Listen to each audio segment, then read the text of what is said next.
I was standing in the middle of my bedroom, steam still clinging to my skin, the faint scent of soap lingering in the air, when the door flew open. No knock, no pause. Just the sharp swing of the door and the startled face of my roommate's new girlfriend frozen in the doorway. Her eyes went wide. Mine probably did too. A single heartbeat of shock, and then she spun on her heel and bolted. The door slammed shut behind her, leaving me there, naked, confused, and suddenly aware that my private space had just been breached.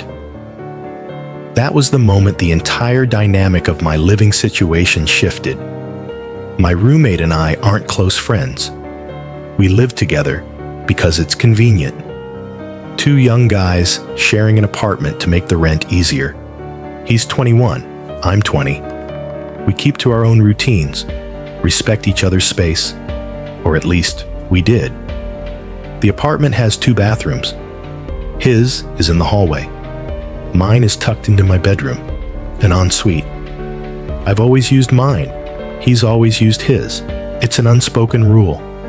The kind of boundary you don't even think about breaking because it just makes sense. Usually, I keep my door locked when I'm in there, especially after a shower. But on that day, I didn't know his girlfriend was over. If I'd known, I would have locked it. My roommate never barges in, so I didn't think twice about leaving it unlocked. That afternoon, I'd stepped out of the shower, towel in hand, moving around my messy room, gathering clothes. I was comfortable, in my own room, in my own home. It's the one place where I can be fully myself without worrying who might see. And then she was there. Later, she told me the other bathroom was occupied, so she decided to use mine. But instead of knocking, instead of asking, she just came in, straight through the closed door into my space. I figured that would be the end of it. An awkward moment, sure, but nothing more than that. I expected her to be embarrassed, maybe apologize for walking in uninvited. That's not what happened. Instead, she came to me later, her tone sharp, her words clipped. She told me I had made her very uncomfortable. She said I owed her an apology for letting her see me naked. She spoke like I had done something to her, like I was the one in the wrong. I stared at her, trying to process what she was saying. I reminded her that she had walked into my room, without knocking, without warning. Whatever she saw after that was the result of her choice to enter uninvited. That wasn't my fault. She didn't agree. And then she involved my roommate. When he came to me, I thought he would understand.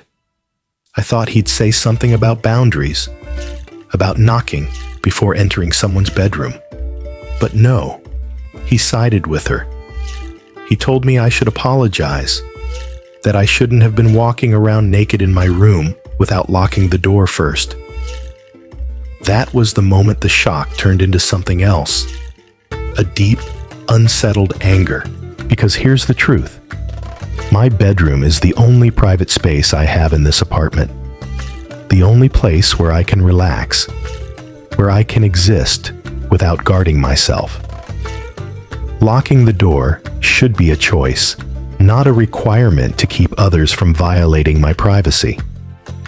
The idea that I should apologize for simply existing in my own room, in my own body, felt twisted. It wasn't about the nudity. It was about the principle.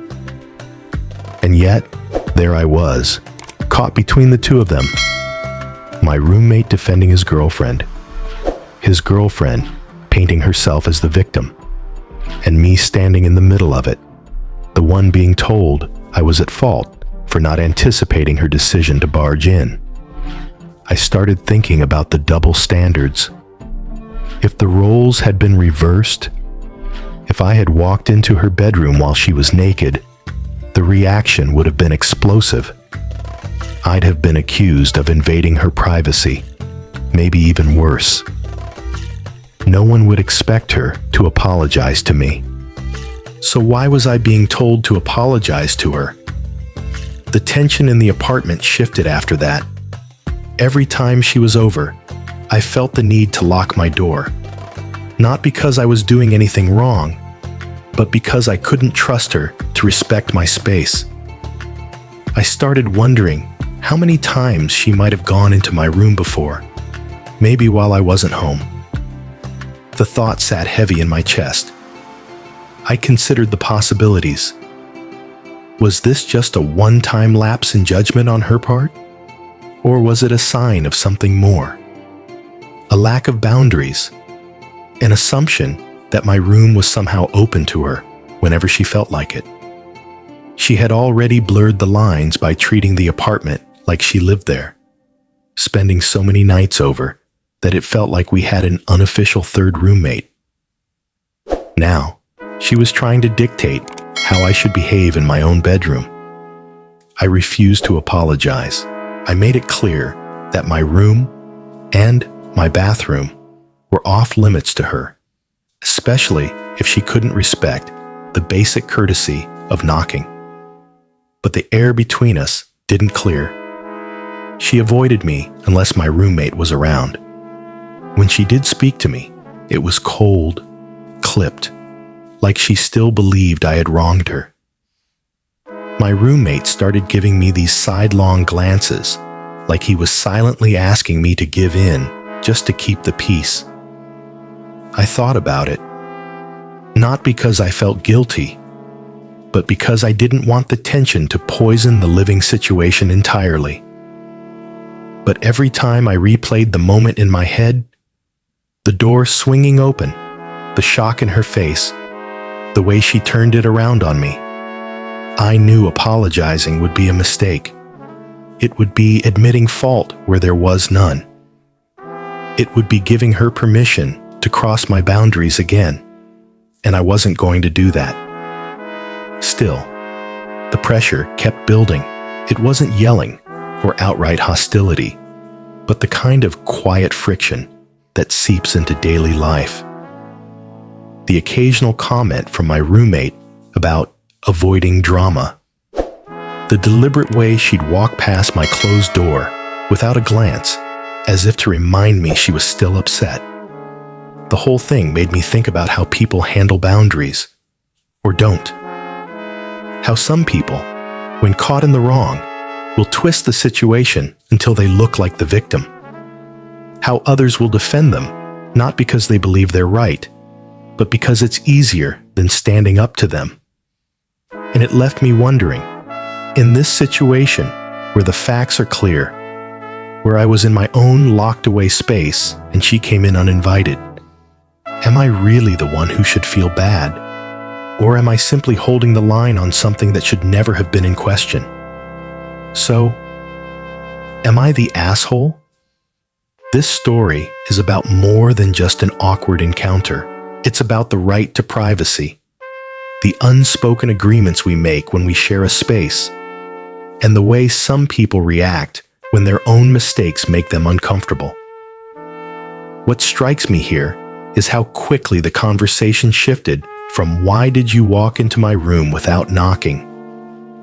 to "why weren't you protecting me from my own decision to walk in?"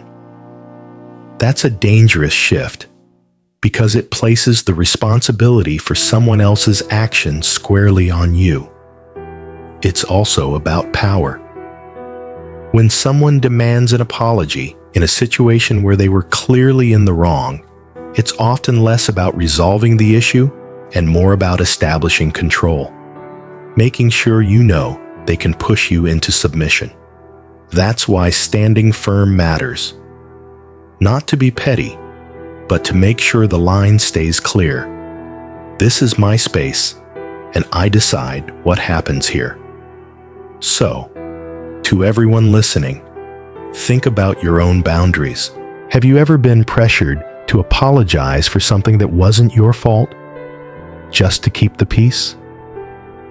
And if you gave in, what did it cost you later? Because sometimes, The most respectful thing you can do for yourself and for the people you live with is to make sure those boundaries stay intact. Even if it means living with a little tension. Even if it means saying no to an apology you don't owe. What about you? If this happened in your home, how would you handle it? Would you apologize just to smooth things over? Or would you stand your ground?